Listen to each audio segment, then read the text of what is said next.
இன்றைய தினம் நாம் மேஷ ராசிக்கு இந்த சனிப்பெயர்ச்சி எத்தகைய பலனை கொடுக்கும் என்பதை தொடர்ச்சியாக பார்க்கவிருக்கிறோம். நேற்றைய நிகழ்ச்சியின் தொடர்ச்சி இது. மேஷ ராசியிலே பிறந்தவர்கள் அஸ்வினி நட்சத்திரத்திலோ அல்லது பரணி நட்சத்திரத்திலோ அல்லது கார்த்திகை 1ஆம் பாதத்திலோ பிறந்தவர்களாக இருப்பார்கள். அவர்களுக்கு இப்பொழுது சனி 7ஆம் இடத்திற்கு வருகிறது. 6லிருந்து 7ஆம் இடத்திற்கு சனி பெயர்ச்சியாகிறது. 7ஆம் இடத்திற்கு வரும் சனியை கண்டக சனி என்று சொல்வார்கள்.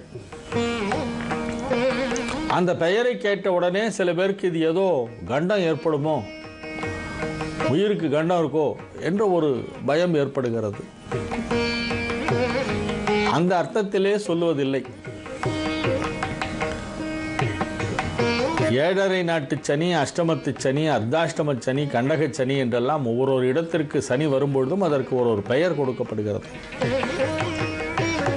ராசிக்கு 12ஆம் இடத்தில், ராசிக்கு அடுத்த வீடான 2ஆம் இடத்தில் இன்ற 3 இடங்களையும் சனி கடக்கும் காலத்திற்கு 7.5 சனி என்று பெயர். 2.5 12ஆம் இடத்திலே, 2 வருடம் ராசியிலே, 2.5 வருடம் ராசிக்கு அடுத்த வீடான 2ஆம் இடத்திலே.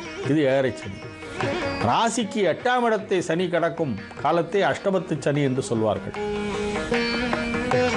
ராசிக்கு 4ஆம் இடத்தை சனி கடக்கும் காலத்தை அர்த்தாஷ்டம சனி என்று சொல்வார்கள். ராசிக்கு 7ஆம் இடத்தை சனி கடக்கும் காலத்தை கண்டக சனி என்று சொல்வார்கள். இப்பொழுது மேஷ ராசிக்கு கண்டக சனி ஆரம்பமாகிறது.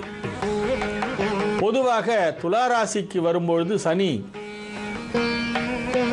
தீமை செய்வதில்லை எந்த ராசிக்குமே.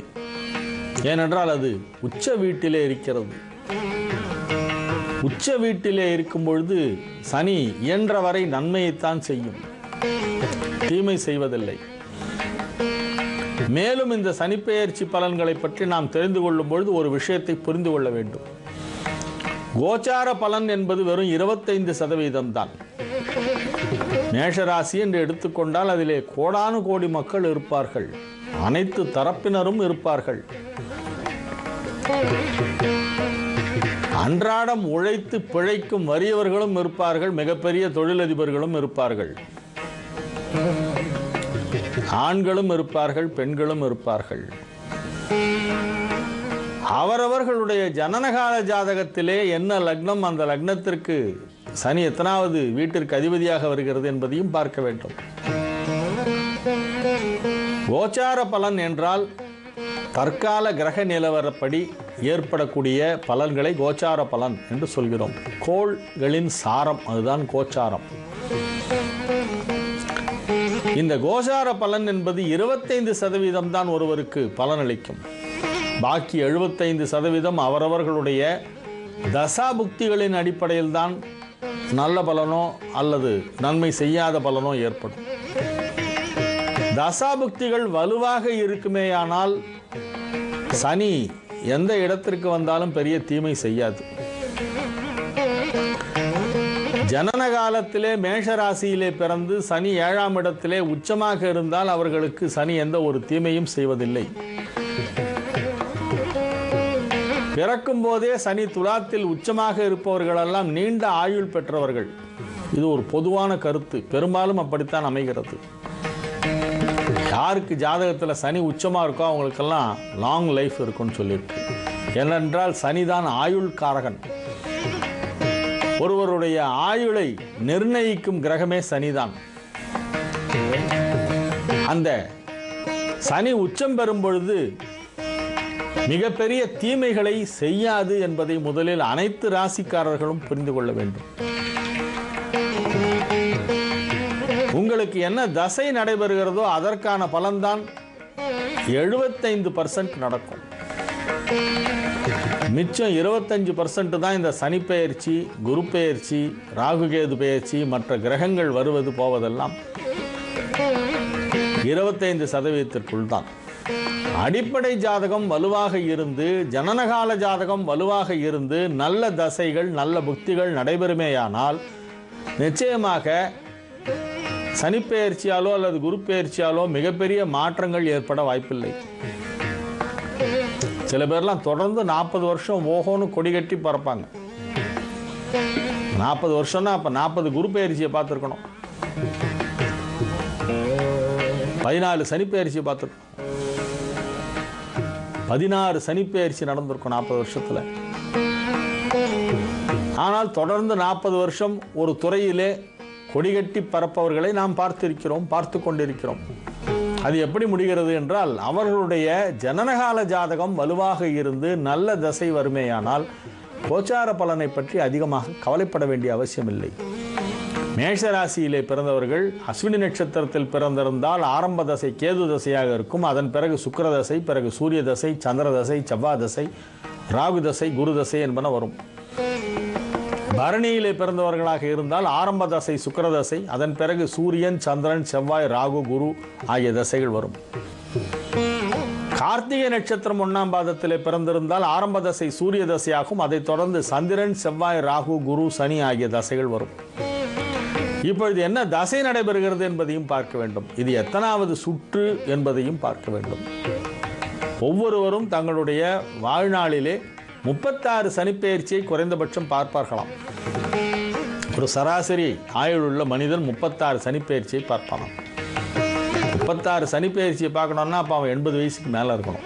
எல்லாராலையும் இது முடியுமா என்றால் அதுதான் ஒரு மனித ஆயுள் என்று சொல்லப்படுகிறது. 12 முறை சனிப்பெயர்ச்சி ஆனால் அது ஒரு சுற்றி விட்டது என்று அர்த்தம். அதாவது 30 வயசு. 24 முறை சனிப்பெயர்ச்சி நடைபெற்றதை ஒருவர் பார்த்து விட்டால் அவருக்கு மணி விழா கொண்டாடுவோம், சஷ்யப்த பூர்த்தி பண்ணுவோம். 36 முறை வரை பார்க்க முடியும். ஆக ஒரு சனிப்பெயர்ச்சியால் வாழ்க்கையில் மிகப்பெரிய ஏதோ ஒரு மாற்றம் ஏற்பட்டு விட்டது என்று எண்ணுவது தவறு. ஒவ்வொரு 2.5 வருஷத்துக்கும் ஒரு தரம் சனி மாறும். ஒவ்வொரு வருஷமும் குரு பெயர்ச்சி ஆகும். எவ்ரி 1.5 இயர்ஸ் ராகு கேது பெயர்ச்சி ஆகும். ஆக வாழ்க்கையிலே இதெல்லாம் நடைபெற்று கொண்டே தான் இருக்கும். எப்படி காலையில் சூரியன் உதிச்சு சாயந்தரம் மறையுதோ அந்த மாதிரி கிரகங்களுடைய சுழற்சி என்பது ஒரு கணக்கிற்கு உட்பட்டது. அந்த கணக்கிலே அது சுழன்று கொண்டே இருக்கும். சூரியனை சுற்றி பிற கிரகங்களெல்லாம் வந்து கொண்டு இருக்கின்றன. அந்த சுழற்சியிலே சனிப்பெயர்ச்சிக்கு மட்டும் நாம் அதிக முக்கியத்துவம் அளிப்பதற்கு காரணம் என்னவென்றால் அது அதிக நாட்கள் ஒரே ராசியிலே இருக்கின்றது என்பதுதான்.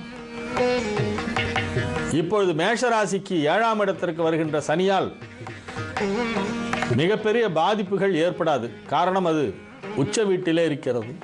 துலாம் சனிக்கு பிடித்த வீடு, உச்ச வீடு, சுக்கிரனின் வீடு. சுக்கிரன் சனி நட்பு கிரகங்கள். ஆகவே துலா ராசிக்கு சனி வரும்பொழுது மேஷராசிக்காரர்கள் அஞ்ச தேவையில்லை. பொதுவாக இந்த சனிப்பெயர்ச்சி காலத்திலே எல்லோரும் திருநள்ளாறு சென்று தரிசனம் செய்துவிட்டு வருவது வழக்கம். திருநள்ளாறு தலத்திற்கு பாடப்பட்ட ஒரு பதிகத்தை ஓலை சுவட்டியிலே எழுதி வைத்திருந்தார் ஞானசம்பந்தர். அதை அனல்வாதம், புனல்வாதம் போன்றவையெல்லாம் பிற சமயத்தோருடன் நடந்தபொழுது சைவத்தின் பெருமையை நிலைநாட்டுவதற்காக இந்த பதிகத்தை தான் எடுத்து அவர் நீரிலே போட்டார். அது எதிர்நீச்சல் அடித்து கொண்டு போயிற்று. நெருப்பிலே போட்டபோது அது சுடவில்லை. அந்த ஓலை அப்படியே இருந்தது. அதனால் அதற்கு பச்சை பதிகம் என்று பெயர். ரோகமார்த்த பொன்முளையால் என்னும் அம்பிகையை பற்றி பாடப்பட்டிருந்த ஒரு வரிகள் அடங்கிய அந்த ஓலை சுவடியே தீயில் இட்ட போது கருகவில்லை என்றால் அத்தலத்திற்கு சம்பந்தர் பாடின அந்த ஒரு பதிகமே அவ்வளவு பெருமை வாய்ந்தது என்றால் அந்த தலம் எப்பேற்பட்டது, அந்த அம்பிகையின் அருள் எத்தகையது. பிராணநாயகியாக அங்கே அம்பாள் விளங்குகிறாள். பிராணேஸ்வரியாக, பிராணாம்பிகை என்று பெயர். நமக்குள்ளே இருக்கிறத உயிர், அந்த பிராணன், அதை காக்கின்ற அம்பாள் அந்த திருநள்ளாற்றிலே நமக்கு அருள்பாலித்து கொண்டிருக்கின்ற ஒரு அம்பாள். சனிப்பெயர்ச்சி காலத்திலே சனி 7ஆம் இடத்தில் வந்தாலோ அல்லது 8ஆம் இடத்தில் வந்தாலோ அல்லது ஏழநாட்டு சனி நடைபெற்றாலோ திருவண்ணாமலையிலே சென்று சனிக்கிழமை தோறும் கிரிவலம் செய்து வந்தால் மிகவும் நல்லது. திருவண்ணாமலையிலே பௌர்ணமி அன்று மட்டும்தான் கிரிவலம் செய்ய வேண்டும் என்று சிலர் நினைத்து கொண்டிருக்கிறார்கள். அது தவறான கருத்து. தினமும் செய்யலாம், என்றைக்கு வேண்டுமானாலும் செய்யலாம். 45 நாட்கள் தொடர்ந்து சிலர் கிரிவலம் செய்வார்கள். ஒவ்வொரு கிழமைக்கும் ஒரு பலன் உண்டு. சனிக்கிழமையிலே கிரிவலம் செய்தால் நவகிரகங்களும் நன்மை செய்யும். ஆகவே சனிக்கிழமை தோறும் திருவண்ணாமலையிலே சென்று கிரிவலம் செய்யலாம். தொடர்ந்து ஒவ்வொரு சனிக்கிழமையும் போக முடியாவிட்டாலும் மாதத்தில் ஒரு சனிக்கிழமையாவது திருவண்ணாமலைக்கு சென்று கிரிவலம் செய்வது மிகவும் நல்லது. மேஷராசியிலே பிறந்தவர்களுக்கு இப்பொழுது 7ஆம் இடமாகிய துலாமிற்கு சனி வருகிறது, உச்சம் பெறுகிறது, ராசியை பார்க்கப் போகிறது, 9ஆம் இடத்தை பார்க்கப் போகிறது, 4ஆம் இடத்தை பார்க்கப் போகிறது. மேஷ ராசியையும் ராசிக்கு 4ஆம் இடத்தையும் 9ஆம் இடத்தையும் சனி பார்வையிடுகிறது. 4ஆம் இடம் என்பது சுகஸ்தானம். ஆகவே சுக சௌகரியங்கள் சற்று குறையக்கூடிய வாய்ப்பு இருக்கிறது. வண்டி வாகனங்களால் செலவுகள் சற்று அதிகரிக்கக்கூடிய வாய்ப்பு இருக்கிறது. 9ஆம் இடத்தை பார்ப்பதால் பிதுர்ராஜ்ய சொத்து தொடர்பான சில பிரச்சனைகள் எழலாம். அத்தகைய சொத்து எதுவும் இல்லாதவர்களுக்கு புதிய சொத்து அமைவது சற்று கடினம். இப்பொழுது தந்தையின் உடல் ஆரோக்கியத்திலே ஒரு சிறிய பாதிப்பு ஒரு சிலருக்கு ஏற்படலாம். அதுவும் அவரவர் ஜனனகால ஜாதகத்திலே உள்ள தசாபுக்தியை பொறுத்துதான் அமையும். எனினும் எத்தகைய பலன்களை அளித்தாலும் அது நல்ல பலன்களாக இருக்க வேண்டும் என்பதற்காக நீங்கள் தினசரி கோளறுபதிகம் படித்து வருவது நல்லது. கோளறுபதிகம் என்பது ஞானசம்பந்த பெருமான் பாடிய ஒரு அற்புத பதிகம். அது வேயுறு தோழிபங்கன் விடமுண்ட கண்டன் மிக நல்ல வீணை தடவி மாசரு திங்கள் கங்கை முடிமேல் அணிந்தன் உளவே புகுந்த அதனால் ஞாயிறு திங்கள் செவ்வாய் புதன் வியாழன் வெள்ளி சனி பாம்பிரண்டும் உடனே ஆசரு நல்ல நல்ல அவை நல்ல நல்ல அடியார் அவர்க்கு மிகவே என்னும் அந்த கோளறுபதிக பாடலை 10 பாடல்களையும் தினமும் பாராயணம் செய்து வந்தால் சனி எந்த ஒரு தீமையும் செய்யாது, நன்மையைத்தான் செய்யும். பிரதோஷ வழிபாடு செய்வது, சோமவார விரதம் இருப்பது, சனிக்கிழமைகளிலே உபவாசம் இருந்து ஏழை எளிய உடல் ஊனமுற்றவர்களுக்கெல்லாம் உதவி செய்வது, சனிக்கிழமைகளிலே திருவண்ணாமலைக்கு சென்று கிரிவலம் செய்வது போன்றவற்றையெல்லாம் செய்து வந்தால் நிச்சயமாக இந்த சனிப்பெயர்ச்சி எந்த விதமான தீமையும் செய்யாது என உறுதிபட சொல்லி இன்றைய நிகழ்ச்சியத்துடன் நிறைவு செய்து கொள்கிறேன்.